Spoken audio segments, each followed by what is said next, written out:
ఆ! నిన్నటి రోజున మధ్య బంగాళాఖాతం మరియు దానికి దగ్గరున్న ఉత్తర బంగాళాఖాతంలో ఏర్పడిన అల్పపీడనం అది ఈరోజు మరింతగా బలపడి తీవ్ర అల్పపీడనంగా మారి అది ప్రస్తుతం north west and adjoining central bay of బెంగాల్‌లో నెలకొని ఉంది.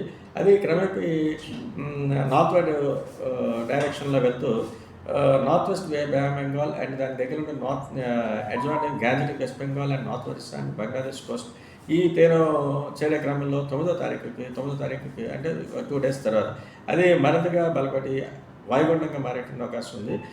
ఈ నేపథ్యంలో ఇప్పుడు మనకి నెక్స్ట్ కమింగ్ 24 అవర్స్ వరకు చూస్తే మన కోస్తా జిల్లాల వరకు చూస్తే ఉత్తరాంధ్ర వరకు అయితే పలు ప్రాంతాల్లో మోడరేట్ రైన్స్ విత్ 1-2 చోట్ల హెవీ రైన్స్, అలాగే దక్షిణ కోస్తాలో చూస్తే అక్కడక్కడ మోడరేట్ రైన్స్ వచ్చే అవకాశం ఉంది. ముఖ్యంగా కొన్ని జిల్లాలకి ఏ జిల్లాలకైతే 1-2 చోట్ల హెవీ రైన్స్ ఉన్నవి శ్రీకాకుళం కానీ, Parvathipuram, Vizianagaram, Alluri Sitaramaraju, east and west Godavari, Eluru, NTR and Krishna ఈ జిల్లా వరకు చూస్తే 1-2 చోట్ల భారీ వర్షం సూచన ఉంది నెక్స్ట్ 24 అవర్స్ వరకు.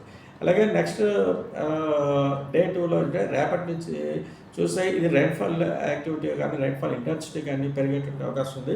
ఇది ఈ కొన్ని జిల్లాలకు అయితే భారీ వర్షాలు, మరికొన్ని జిల్లాలకు భారీ టు అతి భారీ వర్షాలు, అలాగే నెక్స్ట్ మరికొన్ని జిల్లాలకు అయితే ఎక్స్ట్రీమ్ హెవీ రైన్ఫాల్ కూడా ఫోర్కాస్ట్ అవ్వడం జరిగింది. ముఖ్యంగా